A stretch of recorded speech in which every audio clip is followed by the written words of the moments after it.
Doctor Yunus সরকারকে বিশ্বে নেতিবাচকভাবে তুলে ধরতে বিপুল অঙ্কের অর্থের বিনিময়ে বড় ধরনের ষড়যন্ত্র হচ্ছে এমন অভিযোগ করেছেন প্রধান উপদেষ্টা প্রেস সচিব শফিকুল আলম। বাংলাদেশে কোনোভাবেই যেন স্বৈরাচার ফিরে আসতে না পারে এজন্য সবাইকে ঐক্যবদ্ধ থাকার আহ্বান জানান তিনি।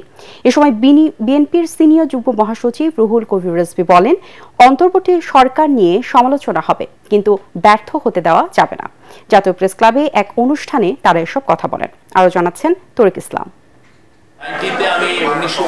জুলাই অভ্যুত্থানের পরিস্থিতি নিয়ে সকালে জাতীয় প্রেস ক্লাবে দ্রোহের গ্রাফিতি প্রকাশনা উৎসব। এর মাধ্যমে তুলে ধরা হয় জুলাই আন্দোলনের নানান অজানা ইতিহাস।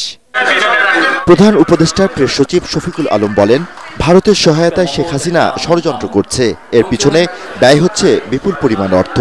আওয়ামী লীগ এবং পতিত স্বৈরাচার, চোরতন্ত্রের জননী, গুমের জননী, তারা চাচ্ছেন বাংলাদেশকে এই যে ন্যারেটিভকে তারা চ্যালেঞ্জ করতে চাচ্ছেন।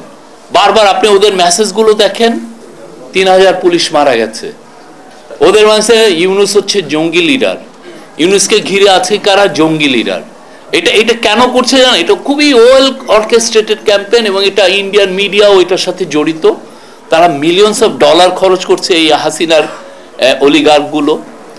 সে একটা নতুন ন্যারেটিভ তৈরি করতে চাচ্ছে, ওয়ার্ল্ডে বুঝাইতে চাচ্ছে যেই তুমি যেটাকে গণঅভ্যুত্থান বলতেছো সেটা আসলে গণঅভ্যুত্থান না, সেটা আসলে এটা হয়েছে। অনুষ্ঠানে বিএনপির সিনিয়র যুগ্ম মহাসচিব রুহুল কবির রিজভী বলেন, কোনোভাবেই এই সরকারকে ব্যর্থ হতে দেয়া যাবে না। অন্তর্বর্তীকালীন সরকারের নানা কাজ দিয়ে আমরা সমালোচনা করব, আমরা কথা বলবো, কিন্তু তারপরও ডক্টর ইউনূসকে আমরা ব্যর্থ হতে দেব না। উনি হলেন এই রক্তঝরা আন্দোলনের মধ্যে দিয়ে সরকার হয়েছে। হ্যাঁ, কনস্ট্রাকটিভ সমালোচনা যাতে হয়। আমরা যে সমালোচনা করছি, আবার পাশাপাশি দেখুন বসে একসাথে আমরা কথাও বলছি। পরে সাংবাদিকদের প্রশ্নের জবাবে প্রেস সচিব আরো জানান, অন্তর্বর্তীকালীন সরকারের 6 মাসে সফল ইউনূস সরকার। বিদেশ থেকে পাচার করা অর্থ ফেরত আনা হবে বলেও জানান তিনি। তো 15 বছরে প্রতি বছর অন অ্যান এভারেজ $16 বিলিয়ন করে চলে গেছে।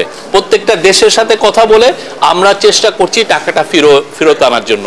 আপনারা জানেন টাকা ফেরত আনা খুব কঠিন, কিন্তু অ্যাঙ্গোলা যদি পারে $14 বিলিয়ন আনতে, আমি মনে করি এই গভর্নমেন্ট, প্রফেসর ইউনূসের নেতৃত্বের যে গভর্নমেন্ট, তারা পারবে $234 বিলিয়ন আনতে।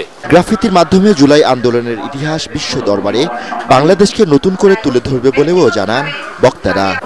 তরিক ইসলাম, এটিএন বাংলা, ঢাকা।